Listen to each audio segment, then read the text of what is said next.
And I'm sitting there, I don't like to share things by myself. And he kind of said, hey, what's your life's purpose? And here he is, the world's greatest genius, Buckminster Fuller. John Denver wrote songs about him, all this stuff. I said, I'm going to get rich. And in front of 100 people, he chews me out. Young man, young man, young man, getting rich is a waste of a good mind. I went, what? So here's all his groupies who love him. I'm getting my ass chewed up by Bucky Fuller, And he goes, well, what am I supposed to do? He says, ask yourself this, young man. What does God want done? All right, guys, Robert Kiyosaki just walked into the iced coffee hour and immediately drops a financial bombshell. Graham Stephan and Jack Selby are stunned as he breaks down why savers stay broke and why debt can make you rich, and the brutal mindset gap keeping 95% of the people stuck. The debate heats up, the truth gets controversial, and this turns into a must-watch money showdown you will not believe. Subscribe now to Debt Disaster Daily for more financial truth. Let's jump in. Alright guys, so before we get into the video, I just want to say thank you guys for watching. Thank you guys for subscribing. We truly appreciate that. And second of all, if you are seeing different backgrounds, different camera angles and whatnot, just understand that I am traveling right now, and once I go back home, I promise you guys will have the most familiar background ever, and hopefully this thing over here, this microphone here, doesn't mess me up. But once again, guys, thank you guys for watching. I truly appreciate that. Let's get back to the show. If you were the average person, let's just call them in their 20s today, and you were starting from zero, what would you do? I learned how to sell. I like network marketing. I tell people to join network marketing. I said, why is that? It's because you learn to take rejection. If you can't take rejection, you can't be an entrepreneur. That is indeed a fair point right there. Rejection is commonly the most difficult thing to take as a person. Because at the end of the day, guys, we enjoy being liked, and the fact that this is like a huge thing. And I consider this being a skill to learn that most people tend to fail. It's basically what separates the 1% versus the 99%. It's probably everybody likes to be liked. Mm-hmm. I like to be liked. But man, you can handle rejection. You got it made. So network marketing, the guys I hang out with, they're just really good. Another guys are really good are Mormon missionaries. Man, those guys take a lot of rejection. I hang out with several of them and go, how'd you guys do that, How'd you do that, And they said, man, you knock on the door. I'm from the Mormon church. Yeah. I said, Jesus, the best training you got. How do you not take that personally? And how do you become a good salesperson? That's the trick. If you're like they call it a snag, a sensitive new age guy, it's hard to get ahead. But there's so many people, they take things so personally. I should have mentioned the names, but I won't mention it. I told this one person, you charge too much money. They got so upset with me. So my friends are complaining about you. They can't take feedback. Feedback is how we learn. How often do you get feedback where people come to you and say, here's my thoughts about what you're doing? And how do you know whether or not to listen to somebody? That's a good question, because a lot of times I have such a nice temper. It's not good. It's not healthy. So I've got to learn to control my temper and actually seek the feedback. It's a discipline I have. Things change as you age and do better and all this stuff. Yeah, guys, rejection is definitely what separates. Learning how to handle rejection is what separates the 1 versus the 99, without a doubt. And the fact that you got to control your temper, control your thoughts and emotions in order to get ahead is definitely something that people underestimate. and should be taken more seriously, especially if you're on the financial route or the entrepreneurial route, excuse me. Life's always about change and growth, personal development. I like what you guys are doing, like I said. And I love YouTube because a lot of characters on there, you know, Mm-hmm. a lot of, but I listen to them too. You know, just keep your mind open and chug along. But how do you decide what to listen to and take to heart and maybe make changes versus someone just giving you advice that's maybe incorrect? It's a risk you take. I think the most important lesson I learned was I studied with a man named Dr. Buckminster Fuller. This guy invented the geodesic dome. So if you go, I went to the Montreal World Expo in '67. The U.S. Pavilion was Bucky Fuller's dome. And I'm in there with my classmate. But I had studied Fuller. They're considered one of the greatest geniuses of our time. I'm studying with Fuller this one. Look at this thing. So I went to study with him. The lesson I learned, choose your teachers wisely. So once I understood that I wanted to study with Fuller, I tracked him down. So when he gave a seminar, I went to listen to him. So I studied with Fuller for 3 summers. You know, once here, once in Hawaii, once there. And I sat there with him. And he asked me, it was about a class of about 100 people. Mm-hmm. And I'm sitting there, I don't like to share things by myself. And he kind of said, hey, what's your life's purpose? And here he is, the world's greatest genius, Buckminster Fuller. You know, John Denver wrote songs about him. All this stuff. I said, I'm going to get rich. And in front of 100 people, he chews me out. Young man, getting rich is a waste of a good mind. I went, what? So here's all his groupies who love him. God, man, that's gotta be embarrassing, man. What the hell? Getting my ass chewed up by Bucky Fuller, you know.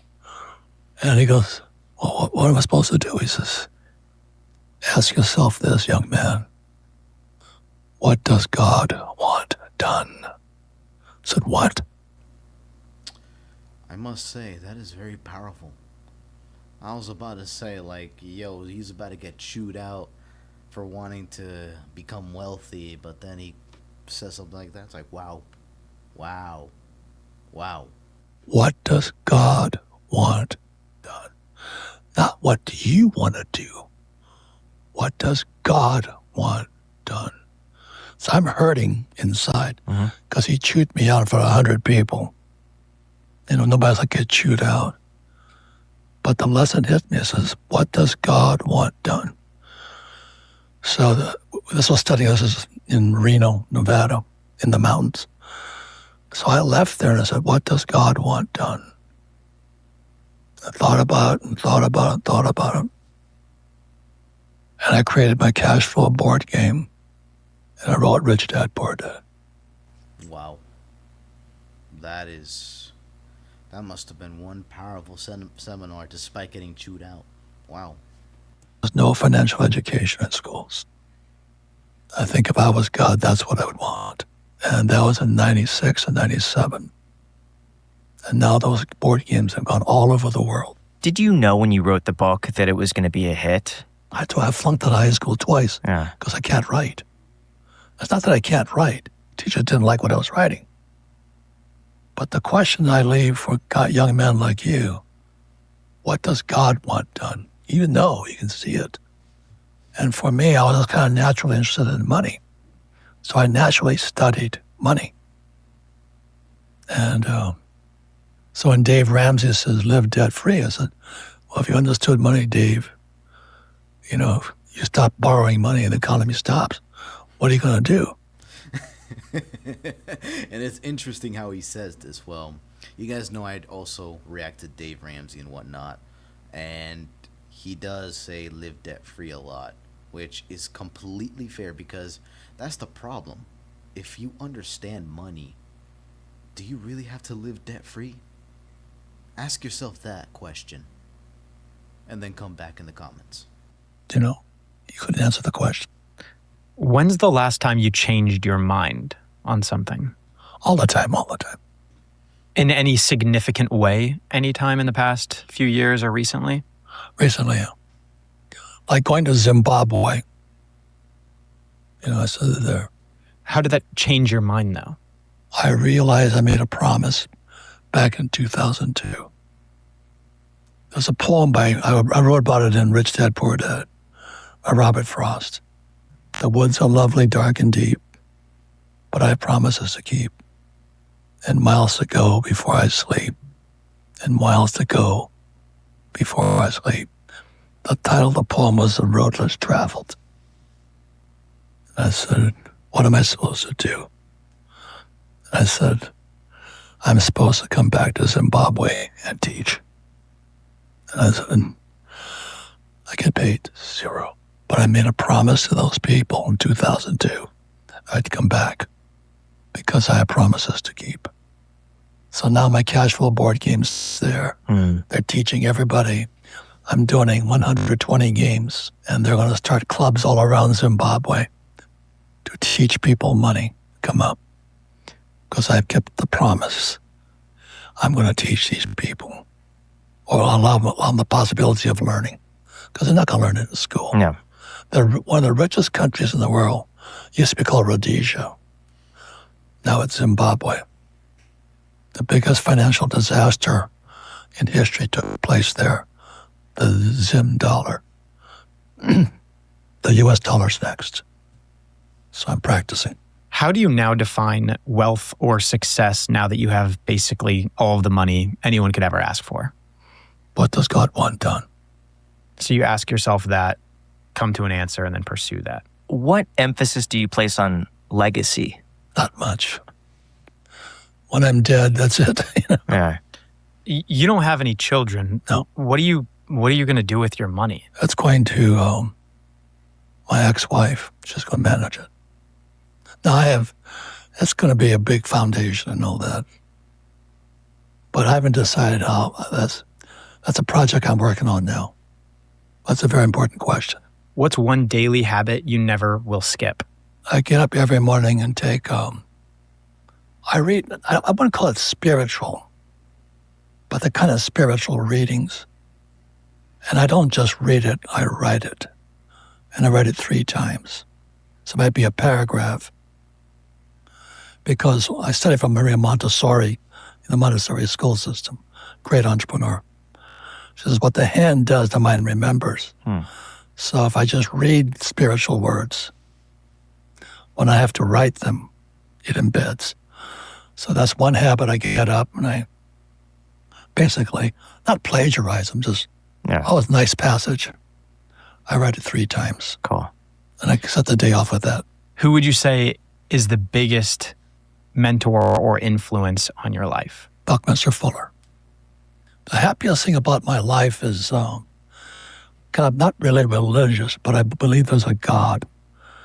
And there's vibrations that we go through in life, Like I feel good here, go someplace else, you don't feel so good. Yeah. So I'm going to do a whole series with another guy on Bucky Fuller now. So like you guys do an iced coffee hour. Yeah. I'm going to do one on Bucky Fuller, the I greatest love genius of our time. And that makes my heart happy. So that's God telling me you're on course. Because the frequent, it feels good. That's the difference. Good. If you were to finish this sentence, money is blank, what would you put in the Freedom. Freedom. All right, guys, I'm going to leave it at that. So, moral of the story, well, if you understand money, if you study money, if you ask yourself that question, what does God want done? You might as well be the next Robert Kiyosaki. But if you, honest to God, study money and you start paying attention to it, you understand how it works, you follow it, etc., you'll understand that you really don't need to live debt-free, as Dave Ramsey says. Now, that is good. Don't get me wrong. That is great advice because most people are not financially literate. Once you are financially literate, once you understand debt, especially, and money, you can use debt to your advantage. There's no way you cannot use debt to your advantage. And I'm not saying student loans, obviously, car loans, credit card loans, like those are obviously bad debt. But the other types of debt, the good type of debt, can definitely be used to your advantage. So I'm gonna leave it at that, guys. Thank you guys for watching. This is Debt Disaster Daily. We're out of here.